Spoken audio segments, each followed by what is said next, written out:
You've learned the signs of narcissism, and you've done the research necessary to figure out that you're dealing with someone who seems to be a toxic narcissist. And since you've taken the time to figure it out, you might think that if you could just tell them, maybe they'd realize the error of their ways and stop being so toxic. I mean, we're all fixers, right? So here you are, and now all you can think about is telling this person exactly who they are, and you kind of feel a little worried about it. I mean, will they really change? How will they react? Should you even tell them what you've learned? Will it help? What should you expect from the narcissist when they learn that you've figured them out? Narcissists have plenty of secrets. We all know they keep their cards close to the chest, and they certainly won't appreciate it or respond well when you call them out for what they are. When they know that you're onto them, they're going to step up their manipulation game, so to speak, and they will do whatever they can, literally almost anything within their power, to make sure that they keep control over you. But what do narcissists do when they know you have them figured out? Let's talk about it. Number one, they get angry. You might not be surprised to know that a narcissist who knows you figured them out will get angry. But we aren't talking about typical anger. We're talking about irrational, blind, unresolvable narcissistic rage. They will verbally and emotionally go on the defense and make any level of communication nearly impossible. Number two, they play the victim. Just like any other situation where the narcissist doesn't get what they want, narcissistic injury is sure to follow narcissistic rage in this situation. Now, assuming you refuse to agree with the idea that you were wrong with your suggestion that they might be a narcissist even when they get angry, they might slip into the old poor me act. This means that they will act like you telling them they're a narcissist is actually just you being mean and calling them names. They might even accuse you of being abusive yourself. No, I'm not kidding. Number three, speaking of that, they do their research and they use it against you. Once you tell a narcissist that they're a narcissist, they're going to want to know exactly what you mean. So what are they going to do? Well, they'll start Googling. That's when they're going to find my articles, my videos, and the thousands of others that have popped up in the past couple of years. They're going to learn all the lingo, and they're going to decide that you are the narcissist. They'll tell you so, and they'll tell you that you're just accusing them of the dark truth of yourself. They'll project. And in some cases, despite all practical evidence, they'll even project their own other negative qualities onto you, and like I said, call you the narcissist. Then they twist everything around, and if they're really good at it, they'll leave you spinning, wondering if maybe they're right and you really are the narcissist in this situation. Number four, they will diagnose you. Speaking of diagnosable personality disorders, the narcissist's next step might be to actually diagnose you with some kind of psychological problem. It's a common occurrence when a narcissist is lying or manipulating a friend, a coworker, or a loved one. I mean, when they don't get their way, they often turn up the intensity by questioning your sanity. You might be called paranoid or stressed out or too emotional, too sensitive, even hormonal. And to turn up the pressure, they'll tell you that you need therapy and medicine and whatnot to get through it. They'll tell you you're bipolar, schizophrenic, or worse. And again, it's all about being in control. Number five, they gaslight you. Remember that part I mentioned where they twist everything around and leave you spinning? Yeah, well, that might also be part of the gaslighting cycle. Now, gaslighting, it's kind of the narcissist's go-to manipulation. Used by most narcissists, it's a pervasive and highly effective tactic meant to manipulate you by psychological means into questioning your own sanity. In this case, they will say things to indicate that you don't know what you're talking about, or say that you're so small-minded you would believe anything you read anyway. Or they might tear down your sources, or even tell you that you didn't experience what you actually did experience with them. Of course, their go-to insult tends to be an implication or direct statement that you're just flat out crazy, but don't fall for it. Number six, they tell you what they're thinking. Narcissists often claim to know what you or other people around them are thinking, and if you deny that your mind is working that way, however they say it's working, they're going to call you a liar. They might make a face or a gesture to indicate it, or they might even accuse you of just lying to yourself. Because of course, as narcissists, they can't be wrong, and they certainly won't acknowledge that there's anything wrong with them on an intrinsic level. At least not anything they can't directly benefit from claiming. And when you tell them what they are, all they're going to hear is that your thinking must be flawed because there's nothing wrong with them as far as they can tell. Speaking of which, number seven, they claim to be normal. Narcissists are always acting like you're overreacting to their abuse, and in this case, it's no different. Rather than acknowledging there might be something that's a little bit off about their personality, much less that they actually have a diagnosable personality disorder, they will claim that their behavior is completely normal.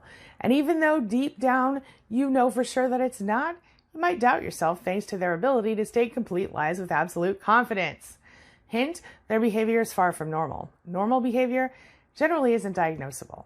Number 8, they bait and switch you. Narcissists love the old bait and switch, don't they? But let's break it down a little here.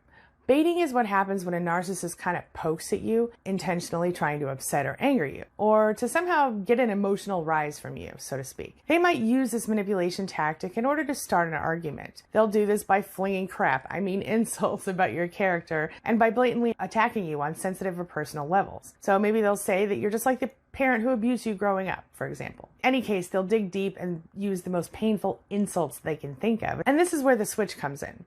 After all, they do all of this for one single purpose, and that is to deflect, as in to throw the negative attention off of themselves and onto you. Number 9, they use your fears against you.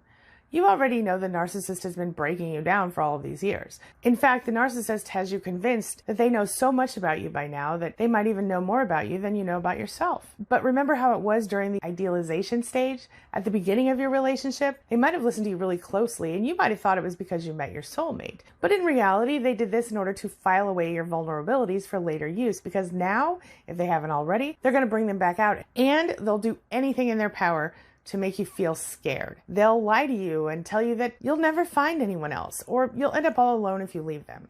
They're going to threaten to smear you by exposing your so-called flaws and bad habits to everyone in your life, and then they'll remind you that no one will love you anyway. They are playing on the most common fear that we all have, the fear of abandonment, and of being alone with no one to help you. Again, don't fall for it. Number 10, they will just call you a bad person. As you're most likely painfully aware, narcissists have this way of refusing to validate you. In fact, they are experts at invalidation, and that is a big part of what makes their behavior so difficult to deal with for us. Even when they're not being accused of being a narcissist, they always want to tell you all about your imperfections, don't they? In thorough, excruciating, and if we're being honest, exaggerated detail. They will make up lies about who you are and what you think, and they'll expect you to go along with it and be offended if you don't. They'll straight up accuse you of being a bad person. I mean, as far as they can see it, you've accused them to something, so they might as well point out all the things that are wrong with you too. And since you've dared to question their perfection and dominance by suggesting that they might have a personality disorder, well, now you're going to be treated to new and additional insults to your integrity and to the very core of who you are. Nothing is off limits for a narcissist. Are you kind of getting where I'm going with this? The fact is that a narcissist will never admit that there could ever be something wrong or that they're not perfect if they can avoid it. And this is especially true when there's no benefit to them admitting it. So should you tell a narcissist that they're a narcissist? Well, you can try if you want to. I mean, try to tell them what they are now that you know what to expect. But before you do, I just want you to remember that it won't do you very much good.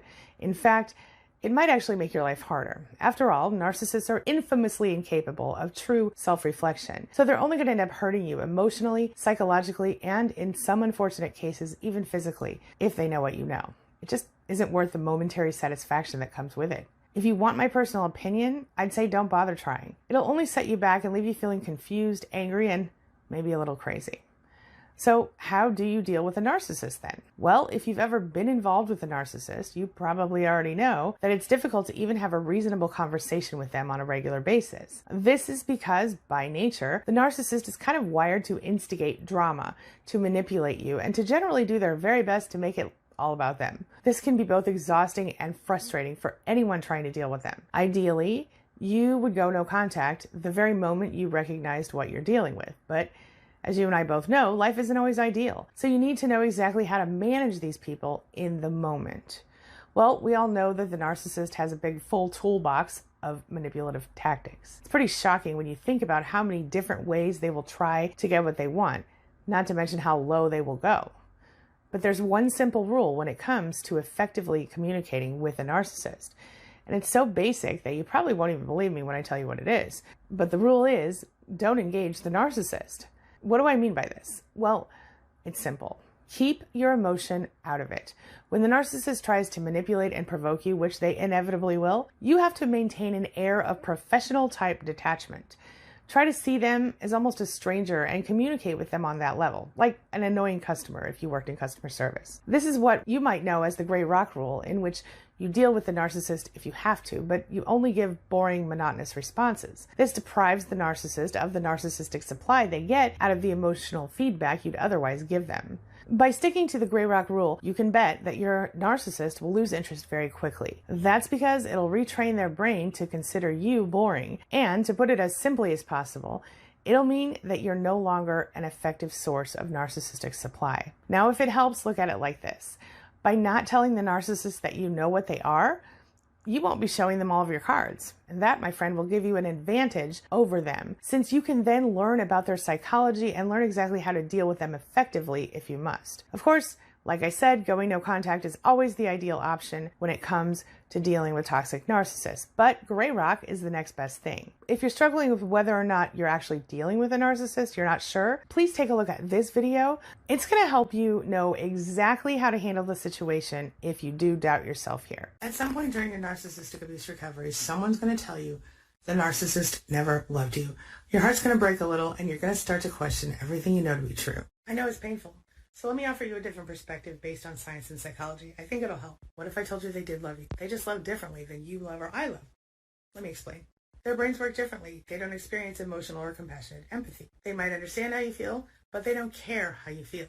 That means they'll do whatever they have to do to get their needs met, and they won't care how you feel while they're trying to get their needs met because they don't see you as a whole person. They think they have more emotions, more feelings, they're more important than you due to their personality disorder as well as the way their brain works. They also have the emotional capacity of a 2 to 12-year-old. So for perspective, let's think about what happens when you give a child a new toy. They love it so much, and then they get bored and tired and move on.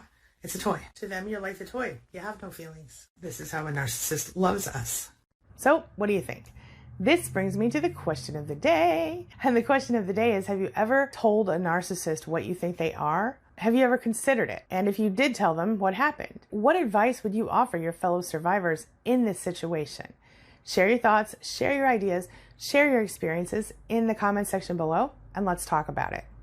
As always, thank you so much for being a part of my day and a part of my life, and hey, thanks for letting me be a part of yours. It really does mean a lot to me. Now, before I go, make sure you take a look at the videos I'm leaving for you here, and while you're at it, hit that subscribe button so we can stay connected and continue on this healing journey together. I'll see you soon.